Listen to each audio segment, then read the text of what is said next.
Hi everybody, welcome back to Kosmos. I haven't uploaded a video for ages, and that's partly because I've had some trouble in my premises. But thanks very much for your patience, and I hope to give you some updates and share some of the installation fun that I'm about to have. I had to move out of my previous premises in London, in Clerkenwell, because of a persistent but unpredictable leak into the building. Now bear in mind that I was on the first floor of a place, and completely unexpectedly, I think a pipe concealed in the concrete ceiling was slowly rotting away, and at unpredictable times water would come flooding down from above. So that was obviously no good to me, and after a long time of enduring this and hoping it would go away and many assurances from the landlord, I took the plunge. And I wasn't looking forward to it because I've got a hell of a lot of stuff, and in the end I found a fantastic place, much bigger, which promises to ease my workflow massively so that I can get on with the business of building clocks and just generally having fun in the studio. So a bit of a pan around here, you'll see some of my tooling cabinets. Nothing's been packed away yet, although it's well organized in as much as things are grouped together, but they're kind of just standing out because I haven't installed all my cupboards and started putting things away properly. But my big project now is the installation of this lathe, and as you can see, it's standing on some bits of corrugated cardboard simply to protect my new floor surface, and it's on those little ISO mounts, and that'll be the subject of the remainder of this video really. I'll just pan around slightly. I'm standing behind one of the workbenches, so you can see my vise in the lower corner of the frame, my milling machine in the background. It's an Elliott mill. There's some tooling chests and bits and pieces. There's my pillar drill with some tissue on the feed handle.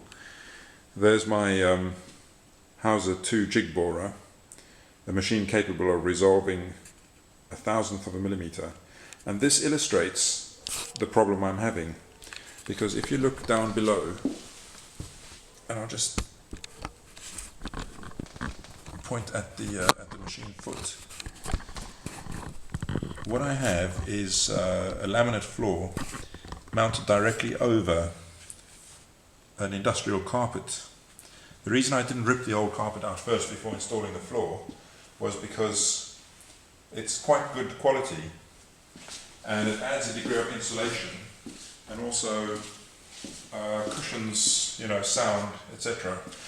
However, it's a bit spongy, and so if I put my carpenter's spray level down there, you can instantly see a very pronounced hollow where the weight of the machine is pressing down into the sponginess of the carpet below.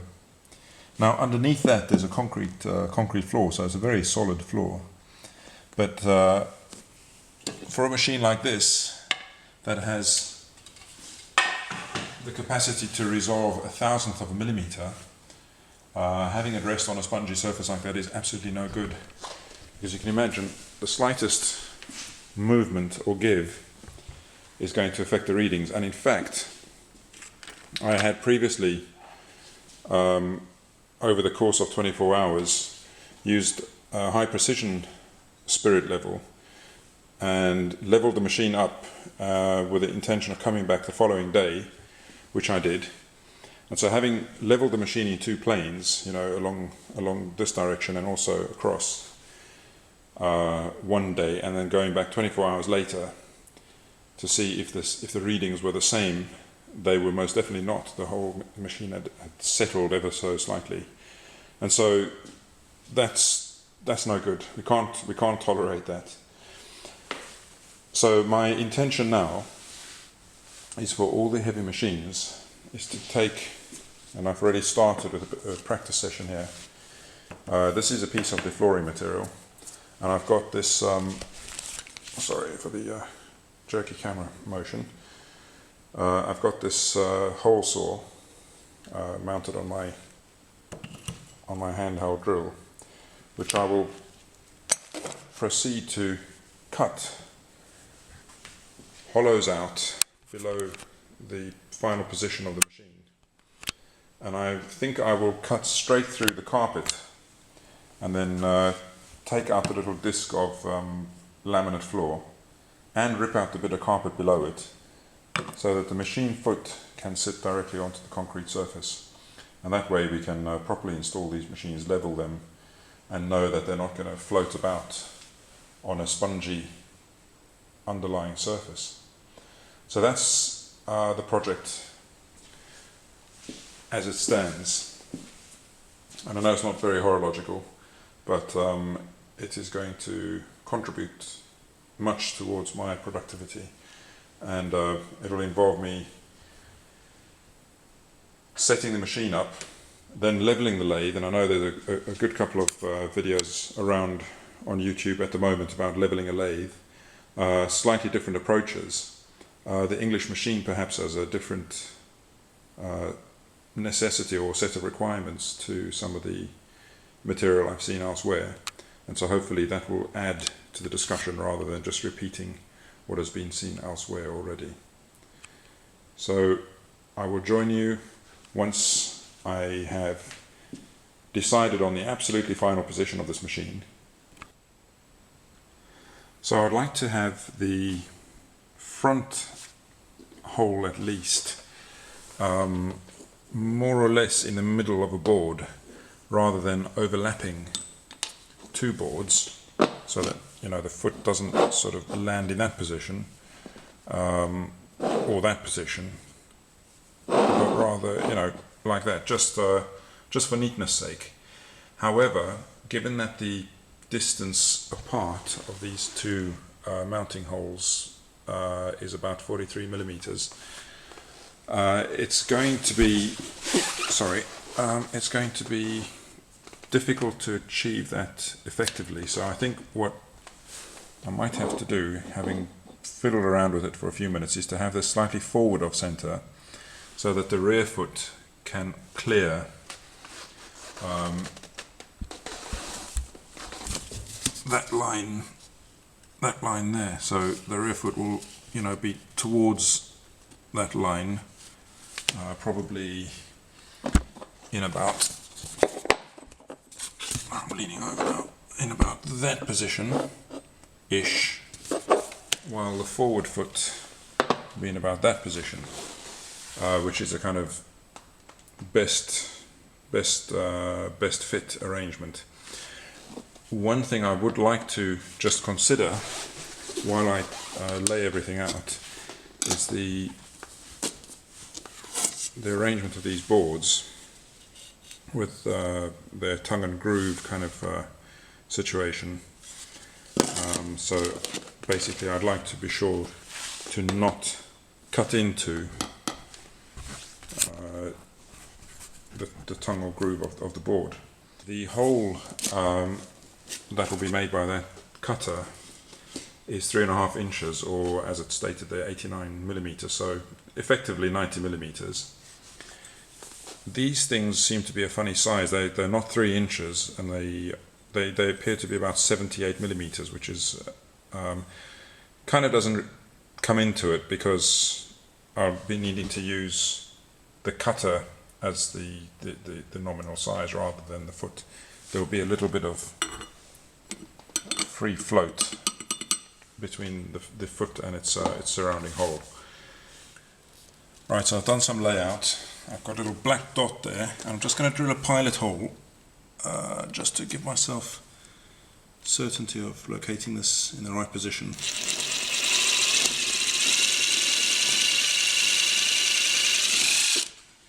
And wouldn't it be ironic if I drilled through the only water pipe to be found anywhere under this floor? Alright, this thing makes quite a lot of dust, so I'm going to put the old vacuum cleaner on, and I've got my very camp pink vacuum cleaner there. I would have preferred the original red Henry, but they only had Hetty. And when it comes to the field of vacuum cleaners, well, I'm just not that fussy.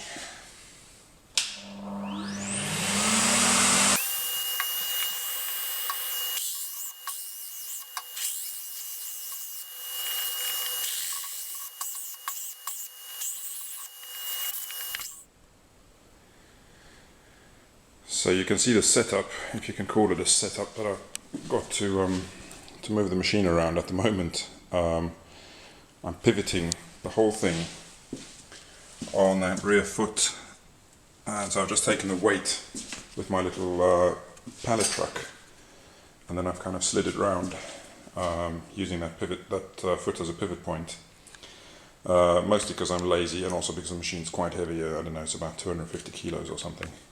And although I can shove it, you know, relatively easily with not much control, I've used this pallet truck just to kind of help out. So I've marked the final two positions here. There's a dot on the floor there, and another one there, a bit less visible. You can see the circumference mark that I made and the center point. I'm going to drill those now.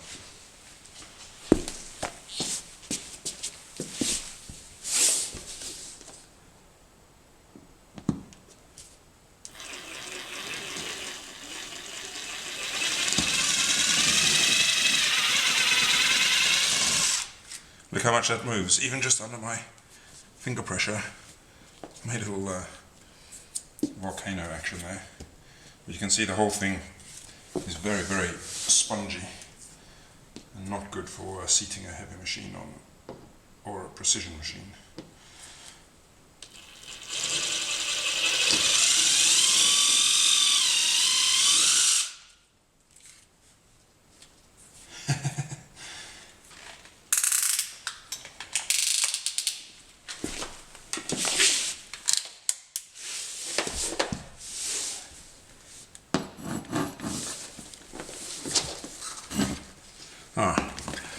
Yeah, I'd forgotten. I'd removed the pilot bit previously when I was clearing out those last holes. So now I need to reassemble everything.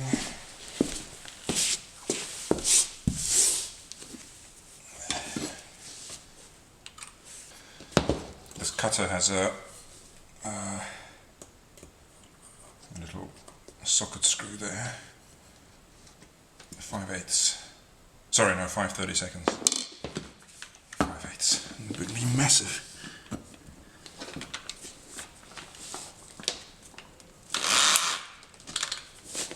Yeah, still on center.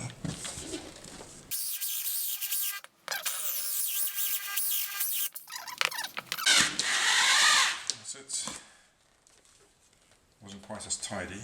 Oh dear. I've kind of ripped the bottom of this piece of laminate. A little puff of smoke.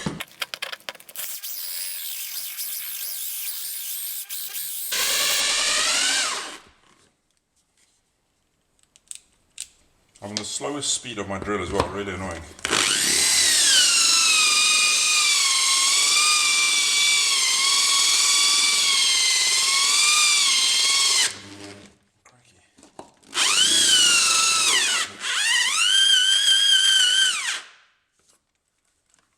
More like it. I had my electronic speed control set to lowest setting for some reason. I don't think I actively did that, it just happened to be the way.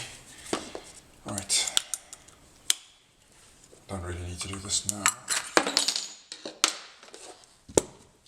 Right, so 2 discs, 2 little centers, a couple of pieces of carpet, which I might keep.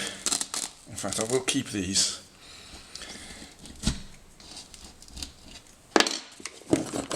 I may be able to replace them in future if need be.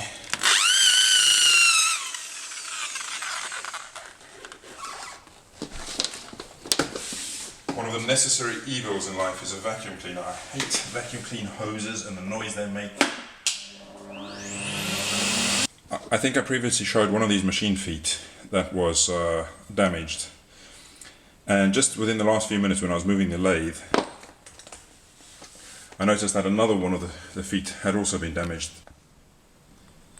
The problem is that this little insert, which normally lives there and is actually kind of swaged or riveted in, and against which all the weight of the machine bears, just popped out. So that's dropped out. Now granted, this would normally have a thick rubber plug underneath there, and I've tried these feet before in my previous premises with the little rubber feet or rubber inserts still kind of in place, and that was a terrible idea, because for the same reason that the floor is kind of flexible, having the rubber feet on a machine like this is no good. It might be alright for kind of bending machines or other types of equipment, but no good for this type of machine. So I don't have a hydraulic press, and I don't have any faith that pressing this back in is going to do any good, because it will simply press back out again.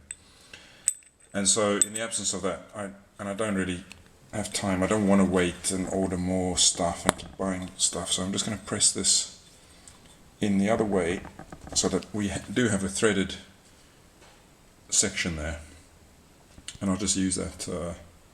And in fact, that's a better arrangement, because the shoulder is going to bear down against that metal surface, and so it'll be direct metal to metal contact, and will be an improved way of taking the weight of the machine. So I'm going to go over to the hammer department, get these two reseated so that I can put them in place and install the machine. Right, so that took literally just a few seconds. I didn't hammer it, I just squeezed it in the vise.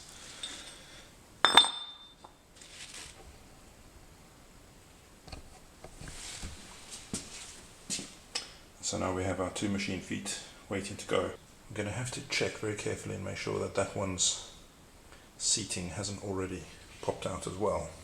And in order to do that, I need to take the weight off it and just wobble it a bit and check. And of course these little machine jacks are far too low for that kind of activity. Okay, so time to shove this back. Just want to check the radius. Well, I'm being lazy, I should just...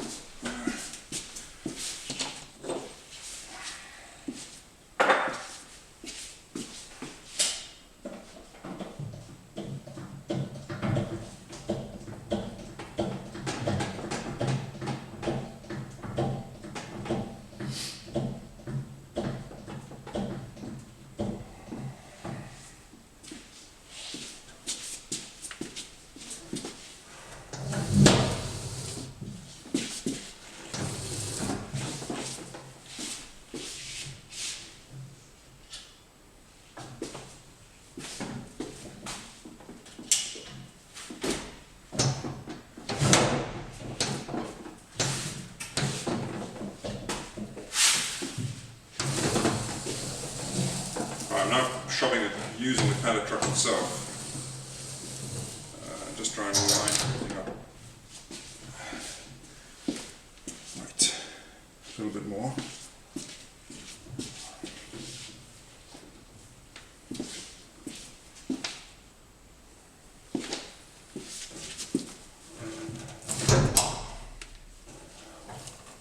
I'm almost sure now that that rear foot has also failed.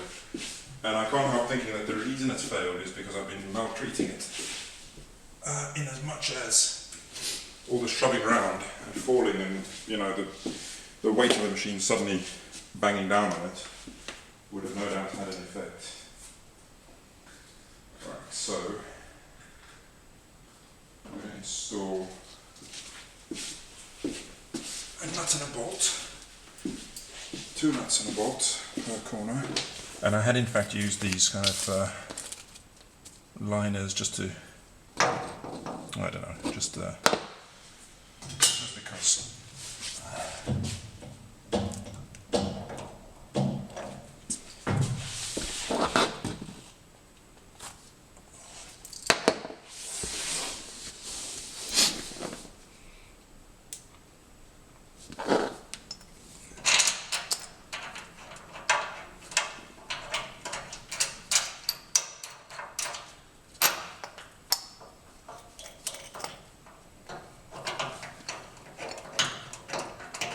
So I'd like at least a few threads to be engaged in the foot itself, although it's not necessary in terms of taking the weight.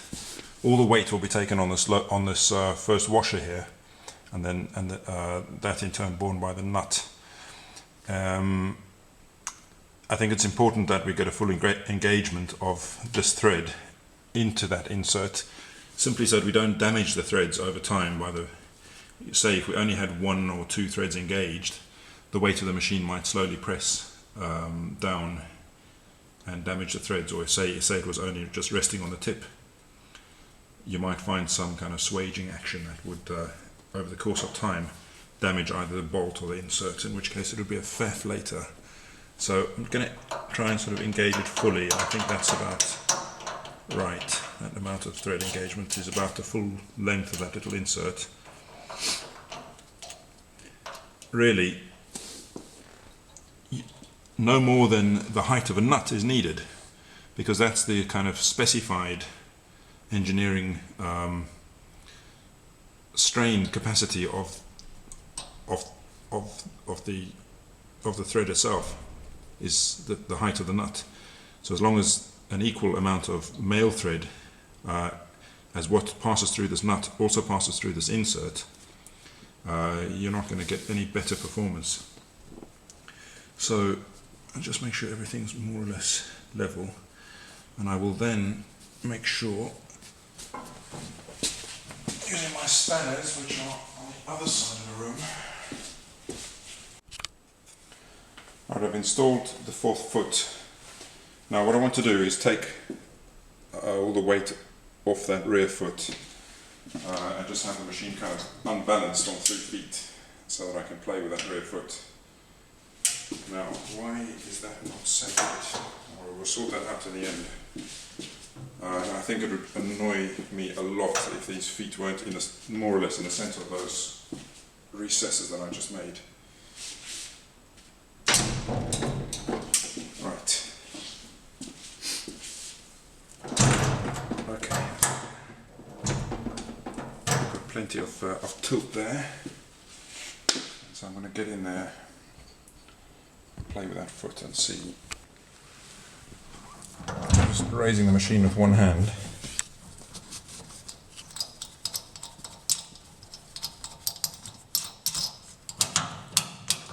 And that seems okay actually. Let's just have a closer look. Yeah, the insert seems kind of the beginnings of being pressed out, but I think it's alright. So what I'm going to do next is again just take the weight of the machine, because I want to put my little washer in there and just tidy this hole somewhat. It means I want to remove this this corner.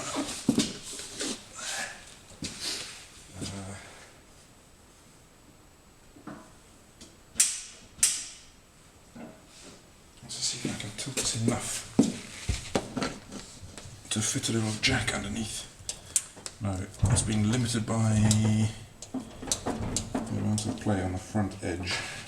So I need to drop the front nuts. You can't really drop it much more. My nuts have dropped about as far as they're going to go.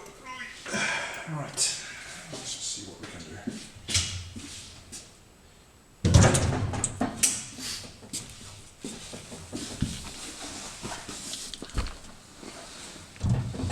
Yeah, there's really not much there.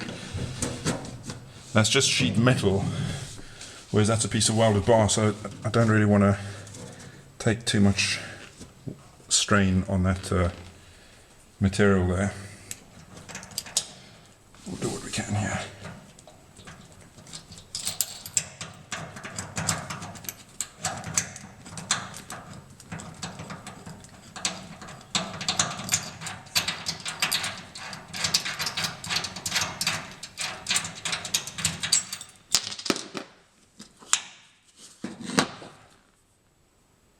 Still seems to be seated fairly well home. Right, There's a bit of cardboard down there. I seem to put my hand into the chip pan, which of course is full of oil, as any chip pan should be. And I'm referring to the type of chips you would find in a fish shop. But anyway, I'm now spreading cutting fluid all over the workshop. Just sort that out before it gets any worse. A slightly irritating aspect about this setup is that you can't really get a socket onto all of these bolt heads in the fullness of time for leveling the machine and adjusting the machine. There's not enough space there, especially on the other corner. In that far corner, there's no room for a socket. And so it all has to be done with an open-ended spanner, which is quite laborious if you have a lot of revolutions. Once the machine's weight is on the bolts. Okay, I think that's about it. I want to shove the whole machine back by about 2 or 3 millimeters, just to center that crescent there. And there's still oil all over everything. So we're going to shove the whole thing ever so slightly back like that. That's much more pleasing, yes. I'll come around to this corner where I think I could probably shove it to the left somewhat. Yes. Slightly back. Yes. That's much more aesthetically pleasing. To a watchmaker, that is very important, even though it is just a lathe.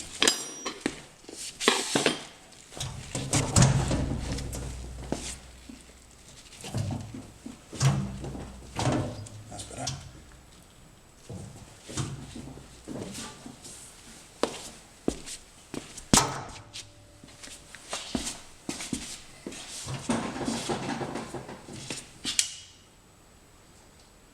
Down she comes.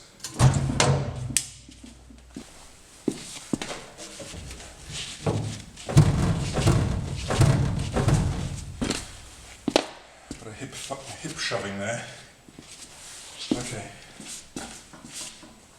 They're not all equispaced, but that's, I think I'm wasting my time now. Right, that's it.